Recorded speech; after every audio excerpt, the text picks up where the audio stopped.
കഴിഞ്ഞ വർഷം ആഭ്യന്തരമന്ത്രി ശ്രീ അമിത്ഷാ തുടക്കമിട്ട ഒരു വലിയ ഓപ്പറേഷൻ വിജയത്തിലേക്ക് നീങ്ങുന്നു.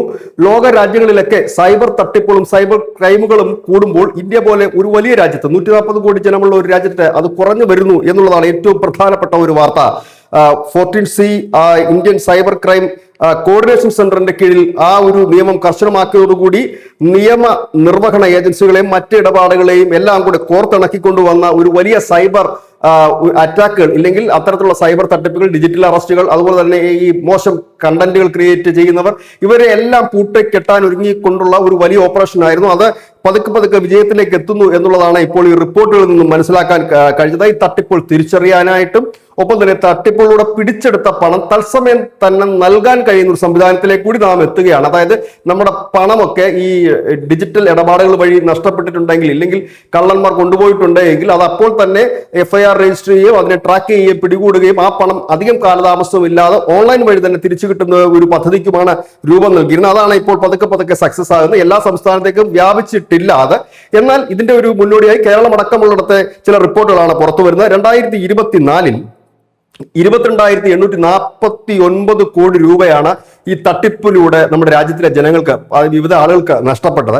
2025 ആയപ്പോഴേക്കും അതിനൊരു നേരിയ കുറവ്. 2025 ഇത് ഒരു ഫുൾ സ്വിംഗിലേക്ക് പതുക്കെ പ്രവർത്തനം തുടങ്ങി. 2025 ആയപ്പോഴേക്കും അത് 22,504 കോടിയിലേക്ക് എത്തി. ഏതാണ്ട് 0.55% ഒരു നേരിയ കുറവുണ്ടായിട്ടുണ്ട്.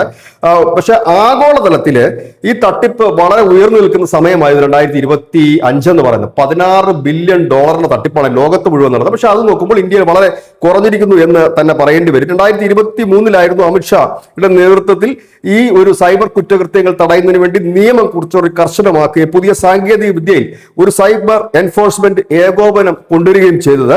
ഇതിന്റെ ഫലമായി ഡിജിറ്റൽ അറസ്റ്റുകളിൽ 86% കുറഞ്ഞു. നമ്മൾ സാധാരണ കേൾക്കുന്ന ഒന്നാണ് ഡിജിറ്റൽ വീഡിയോ കോളിലൂടെയും മറ്റുമൊക്കെ പോലീസ് യൂണിഫോമും മറ്റും ധരിച്ച് വന്ന് നിങ്ങളെ അറസ്റ്റ് ചെയ്തിരിക്കുന്നു, ഈ അറസ്റ്റിൽ നിന്ന് രക്ഷപ്പെടാൻ ഇത്ര കോടി രൂപ തരണമെന്നൊക്കെ പറഞ്ഞത്. പക്ഷെ 2025 ആയപ്പോഴേക്കും ജനങ്ങൾക്ക് ഇതിനെക്കുറിച്ചൊരു ബോധമുണ്ടാക്കാൻ ഉള്ള ക്യാമ്പയിനുകൾ വിജയം കണ്ടു. ഒപ്പം തന്നെ കുറ്റകൃത്യങ്ങൾ കൃത്യമായി തന്നെ ഈ സൈബർ സംവിധാനങ്ങൾ ഇടപെട്ടത് മൂലം കഴിഞ്ഞ 2025 17,264 കേസുകൾ മാത്രമാണ് നമ്മുടെ രാജ്യത്ത് ഉണ്ടായിരുന്നത്. വലിയ രീതിയിൽ ഉണ്ടായിരുന്നതാണ്. അത് 17,000 മാത്രമായി ചുരുങ്ങുകയുണ്ടായി. ഒപ്പം തന്നെ ഈ സാമ്പത്തിക ലാഭം, അതായത് ഇതിൽ നിന്ന് തട്ടിപ്പ് തടയാൻ കഴിഞ്ഞ 644 കോടി രൂപയാണ്. അതായത് 66.4% ഈ തട്ടിപ്പുകൾ തടഞ്ഞ തുക പോകാതെ സൂക്ഷിക്കാൻ നമുക്കായി. ഒപ്പം തന്നെ പുതിയൊരു സംവിധാനമാണ് E0FIR. ഈ പ്രക്രിയ NCPR രജിസ്റ്റർ ചെയ്യുന്ന പരാതികൾ അപ്പോൾ തന്നെ FIR ആക്കണമെന്നുള്ള അമിത്ഷായുടെ കർശനമായ നിർദ്ദേശത്തിലാണ് E0FIR എന്ന പ്രക്രിയ ആരംഭിച്ചത്. അത് ഇപ്പോൾ ദില്ലി, രാജസ്ഥാൻ, മധ്യപ്രദേശ്, ചണ്ഡീഗഡ്, ഗോവ, ഉത്തരാഖണ്ഡ് തുടങ്ങിയ സംസ്ഥാനങ്ങളിലൊക്കെ അത് ഇപ്പോൾ നടപ്പാക്കി വരുന്നു. അത് ഭംഗിയായി തന്നെ നടക്കുന്നു. മറ്റു സംസ്ഥാനങ്ങളിൽ അധികം വൈകാതെ വരും. NCPR FIR പരിവർത്തന നിരക്ക് ഇപ്പോൾ 0.64 ആണ്. അതായത് NCPRലേക്ക് വരുന്ന പരാതികൾ അത് FIRന് ആക്കേണ്ടവയാണെങ്കിൽ അപ്പോൾ തന്നെ FIR ആക്കുന്ന പ്രക്രിയ വളരെ വേഗം നടക്കുന്നു. അതിനി വളരെ സ്പീഡായിട്ട് നടക്കുന്നു. അതിന്റെ ഒരു പരിവർത്തന നിരക്കാണ് നേരത്തെ ഞാൻ പറഞ്ഞ 0.64%.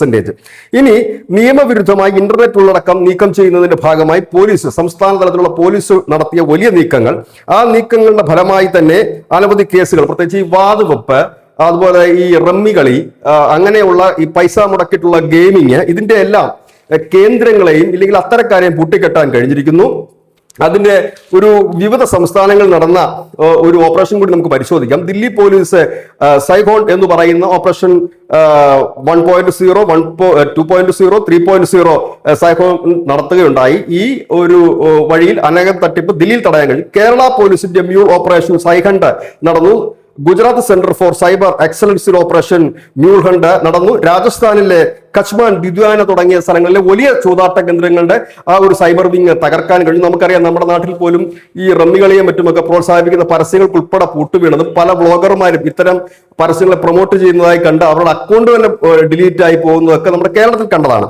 2026 മൂൾ അക്കൗണ്ടുകളുടെ 3% മാത്രമാണ് ഒരാഴ്ചയിൽ കൂടുതൽ പ്രവർത്തിക്കാൻ കഴിഞ്ഞത്. അതായത് ഏതാണ്ട് 97% മ്യൂൾ അക്കൗണ്ടുകളും ഇന്ത്യയിൽ പ്രവർത്തിക്കാത്ത അവസ്ഥയിലേക്ക് വന്നു. അതായത് തട്ടിപ്പ് അക്കൗണ്ടുകൾ, അതുപോലെ തന്നെ ഈ ചൂതാട്ട അക്കൗണ്ടുകൾ, ഗെയിമിംഗ് അക്കൗണ്ടുകൾ, അങ്ങനെയുള്ള ഒരു രണ്ടാം നിരയിൽ നിൽക്കുന്ന ഒരു തരം അക്കൗണ്ടുകളുണ്ട്. അത്തരം അക്കൗണ്ടുകളുടെ 3% മാത്രമേ ഒരാഴ്ചക്കുള്ളിൽ അതിജീവിക്കുന്നുള്ളൂ.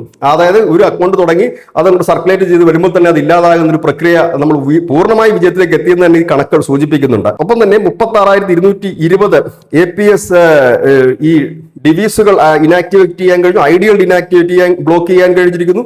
ബീഹാർ, ഉത്തർപ്രദേശ്, ബംഗാൾ, കർണാടക, ആന്ധ്രാപ്രദേശ് തുടങ്ങിയ ഇടങ്ങളിൽ 104 അറസ്റ്റ്, 72 FIR-കൾ. 2026 അവസാനത്തോട് അടുക്കുമ്പോൾ രാജ്യം മുഴുവൻ NCPR, API ആ ഒരു സിസ്റ്റം, ആ സൈബർ സിസ്റ്റത്തിലേക്ക് എല്ലാ സഹകരണ ബാങ്കുകൾ ഉൾപ്പെടെ എല്ലാ ബാങ്കുകളും അതിൽ വരികയും ഈ ബാങ്കുകൾ വഴി നടക്കുന്ന ട്രാൻസാക്ഷൻ തട്ടിപ്പുകളും തടയാൻ കഴിയും.